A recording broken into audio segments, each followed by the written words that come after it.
दोस्तों, इतिहास का एक जाना पहचाना सबक है कि हर एक बड़ा सियासी या सामाजिक बदलाव महज एक फैसले का मोहताज होता है। लेकिन इतिहास में ही ऐसी कई नजीरें दर्ज हैं जो बताती हैं कि छोटे छोटे पूर्वाग्रहों और कमजोरियों ने अक्सर बड़े बदलाव लाने वाले फैसलों का रास्ता रोका है। ऐसे हालातों को कैसर उल जाफरी साहब के इस शेर ने बहुत खूबसूरती से बयान किया है। हवा खफा थी मगर इतनी संगदिल भी न थी, हमी को सम्मा जलाने का हौसला न हुआ। मगर जनाब, अगर सत्ता की सियासत करते हुए इतिहास में नाम दर्ज कराने की ख्वाहिश हो तो इन पूर्वाग्रहों और कमजोरियों को परे धकेलकर मजबूत इरादे के साथ फैसला लेना होता है। कुछ इस तरह, यकीन हो तो कोई रास्ता निकलता है, यकीन हो तो कोई रास्ता निकलता है, हवा की ओट भी लेकर चिराग जलता है। मुझे लगता है और आदिवासी मामलों के ज्यादातर जानकारों का भी मानना है कि झारखंड के मुख्यमंत्री हेमंत सोरेन ने पेशा नियमावली को अपने मंत्रिपरिषद की मंजूरी देकर ऐसा ही एक बड़ा बदलाव लाने वाला फैसला लिया है।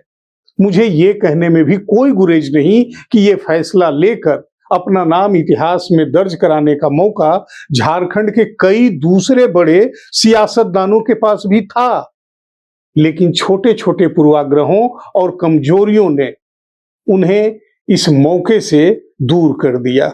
जोहार, नमस्कार, अभिनंदन आपका। मैं हूं आपका दोस्त अरविंद और आप देख रहे हैं लोक चेतना।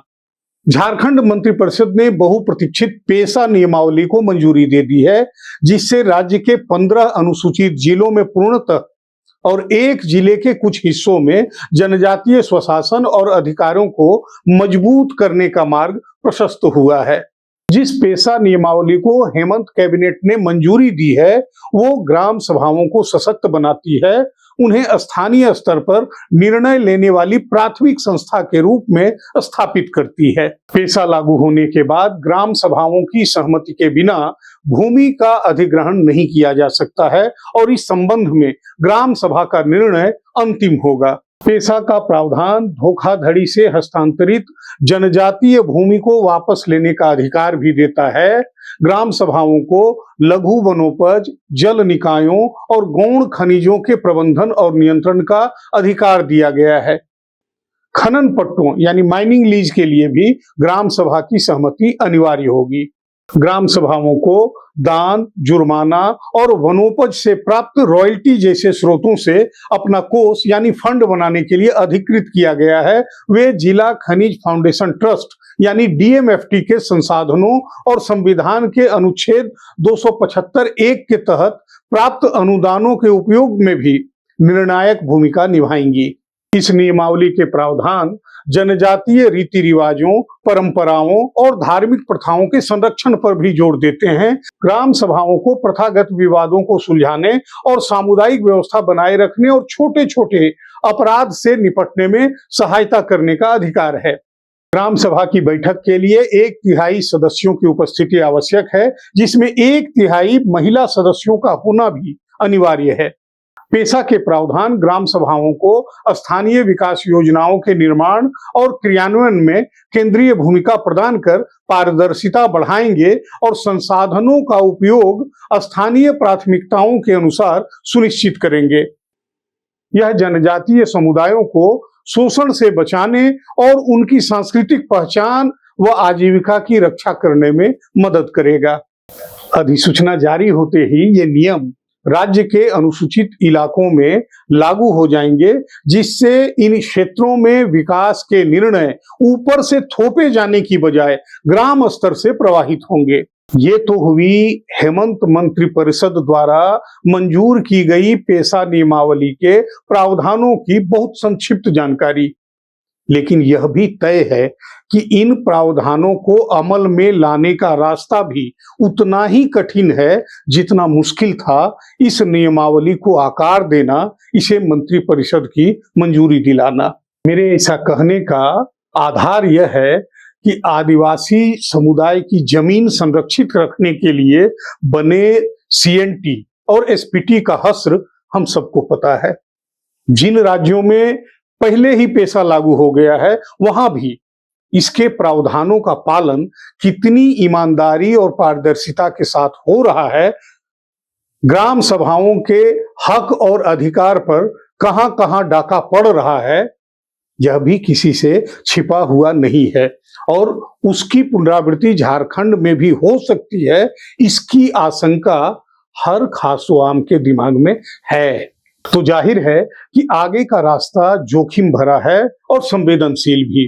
कैसे, ये हम एक एक कर आपको बताते हैं। ज्यादातर चीजें आपको पता है, आपके ध्यान में है, मैं दोहरा कर केवल आपके स्मृति पटल पर उन चीजों को थोड़ा साफ कर देना चाहता हूं। पहला, पारंपरिक ग्राम प्रधानों और निर्वाचित पंचायत प्रतिनिधियों की भूमिकाओं के बीच संभावित टकराव एक बड़ी समस्या हो सकती है। विभिन्न जनजातीय समूहों की सांस्कृतिक विविधता को समायोजित करने में आने वाली चुनौतियों पर भी विशेषज्ञों ने चिंता जताई है। प्रभावी क्रियान्वयन के लिए स्पष्टता और संवेदनशीलता महत्वपूर्ण होगी। कानूनी संरक्षण के बावजूद ग्राम सभाओं को पेशा के तहत मिली शक्तियों और अधिकारों के इस्तेमाल की पूरी आजादी होगी, इसको लेकर भी जानकारों के मन में कई संदेह हैं। ये संदेह बेवजह भी नहीं है, क्योंकि पंचायती राज संस्थाओं को अधिकारों और शक्तियों के हस्तांतरण के मामले में राज्य सरकार का रवैया किसी से छिपा हुआ नहीं है। विभिन्न रिपोर्टों और सरकारी अधिकारियों से हुई बातचीत से यह तथ्य सामने आया है कि 73वें संविधान संशोधन के बावजूद झारखंड सरकार ने पंचायती राज संस्थाओं को प्रभावी ढंग से कार्य करने के लिए जो जरूरी थे 29 विषय, उनको पूरी तरह से हस्तांतरित नहीं किया है। धन और संसाधनों की कमी पंचायती राज संस्थाओं के सामने एक महत्वपूर्ण चुनौती है। उन्हें अक्सर परियोजनाओं को लागू करने और स्थानीय विकास सुनिश्चित करने के लिए पर्याप्त वित्तीय स्वायत्तता नहीं मिलती है और यह स्थिति पेशा लागू होने के बाद अनुसूचित इलाकों के ग्राम सभाओं के सामने नहीं होगी, इसकी गारंटी देने की स्थिति में फिलहाल तो कोई नहीं है। पेशा नियमों के तहत अनुसूचित क्षेत्रों में बालू, पत्थर जैसे लघु खनिजों के खनन के लिए ग्राम सभा की सहमति अनिवार्य है। राज्य सरकारें, जो अक्सर राजस्व को प्राथमिकता देती हैं, पहले पारंपरिक तरीकों से नीलामी करती थी। इस प्रक्रिया में ग्राम सभा की अनदेखी किए जाने से हितों का सीधा टकराव होता था। झारखंड उच्च न्यायालय ने हाल ही में पेशा नियमों के प्रभावी न होने तक बालू घाटों की नीलामी पर रोक लगा दी थी, जिससे स्पष्ट होता है कि नियमों का पालन न करने पर कानूनी हस्तक्षेप आवश्यक हो जाता है। पेशा लागू होने के बाद भी इस मामले में ग्राम सभाओं को अपनी शक्तियों के इस्तेमाल की कितनी आजादी मिलेगी, इसे लेकर भी संदेह व्यक्त किया जा रहा है। पेशा कानून ग्राम सभाओं को लघु वनोपज यानी माइनर फॉरेस्ट प्रोड्यूस के उपयोग, संरक्षण और प्रबंधन का अधिकार देता है। टकराव तब हो सकता है जब वन विभाग का व्यावसायिक हित स्थानीय समुदायों की पारंपरिक प्रथाओं और अधिकारों की अनदेखी करते हुए वन संसाधनों का दोहन करने का प्रयास करते हैं, और ये आगे भी हो सकता है। विकास परियोजनाओं के लिए भूमि अधिग्रहण के मामलों में भी टकराव की संभावना है, क्योंकि पेशा नियमों में जमीन अधिग्रहण के लिए ग्राम सभा की सहमति को प्राथमिकता दी गई है, लेकिन राज्य और केंद्र की सरकारों की प्राथमिकता ऐसे मामलों में कई बार बिल्कुल अलग होती है। इस बात की संभावना प्रबल है कि सरकारी अधिकारी या बाहरी हितधारक ग्राम सभा के निर्णयों में हस्तक्षेप कर सकते हैं, खासकर जब वे निर्णय विकास परियोजनाओं, भूमि अधिग्रहण या संसाधन प्रबंधन से संबंधित हों। एक चिंता और भी है। झारखंड में पेशा लागू होने के बाद ऐसी संभावना भी है कि रूढ़िगत परंपराओं, संस्कृति और प्रथाओं के मामले में विभिन्न स्तरों पर टकराव हो सकता है। पेशा ग्राम सभाओं को उनके पारंपरिक संसाधनों और प्रथाओं पर महत्वपूर्ण अधिकार देता है। राज्य के मौजूदा कानून या केंद्र के भी कुछ कानून इन पारंपरिक अधिकारों के साथ विरोधाभासी हो सकते हैं, जिससे कानूनी और पारंपरिक प्रणालियों के बीच टकराव पैदा हो सकता है।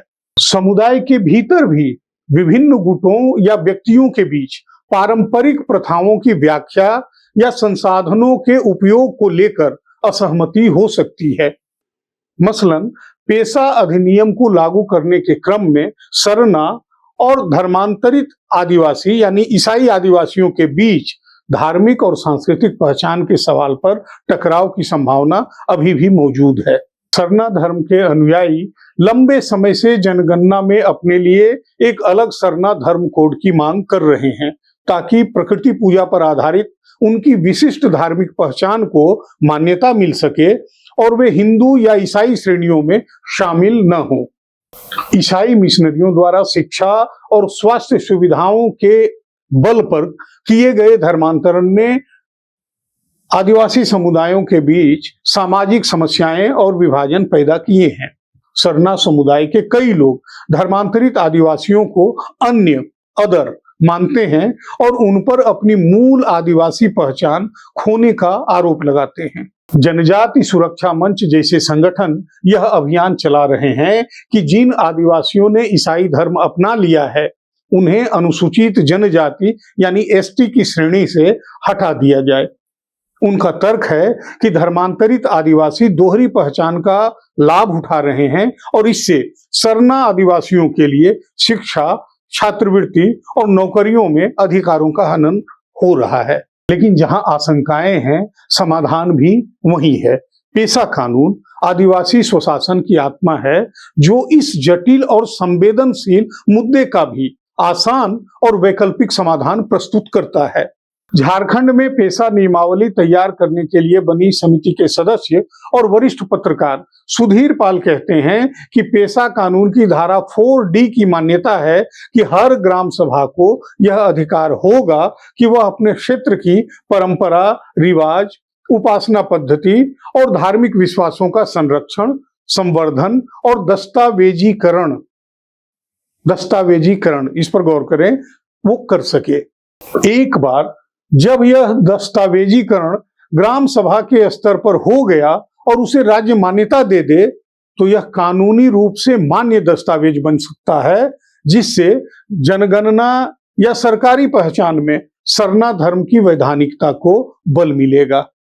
राजनीतिक जमातें सरना धर्म को भावनात्मक मुद्दा बनाकर चुनावी लाभ लेना चाहती हैं, लेकिन इसका समाधान सिर्फ भावनाओं से नहीं बल्कि वैधानिक और संवैधानिक उपायों से निकलेगा।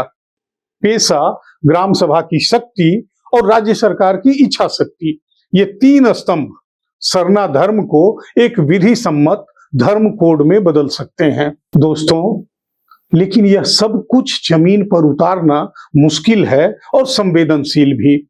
पेशा नियमावली को कैबिनेट की मंजूरी देकर हेमंत सोरेन ने निश्चित तौर पर ऐतिहासिक काम किया है, लेकिन इतिहास उन्हें तभी एक नायक के रूप में याद करेगा जब वे इसके प्रावधानों को लेटर और स्पिरिट में 100% लागू करवा सकें और इस दौरान सामाजिक वैमनस्य और हितों के टकराव की कोई स्थिति नहीं बने। ये बात बार बार कही जाती है कि हाईकोर्ट की सक्रियता की वजह से पेशा नियमावली को कैबिनेट की मंजूरी मिल सकी है, लेकिन हमें यह भी मानना होगा कि पिछले 25 साल में वो स्थिति तो नहीं आई। झारखंड बनने के बाद भी कई सरकारें आई और गई। तो झारखंड सरकार का नेतृत्व कर रहे हेमंत सोरेन और उनके मंत्रिपरिषद के सदस्यों को, पंचायती राज मंत्री दीपिका पांडे सिंह को भी इस बात के लिए तो जरूर सराहा जाना चाहिए कि उन्होंने इच्छा शक्ति दिखाई, उन्होंने जज्बा दिखाया और आखिरकार इस मामले को इस मुकाम तक पहुंचाया।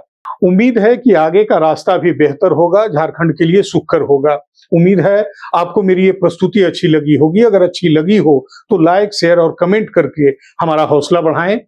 अगर अब तक आपने हमारे चैनल को सब्सक्राइब नहीं किया है तो प्लीज अभी सब्सक्राइब करें। जल्दी ही मिलता हूं एक नई प्रस्तुति के साथ, तब तक हमें इजाजत दें। जोहार, नमस्कार, जय हिंद।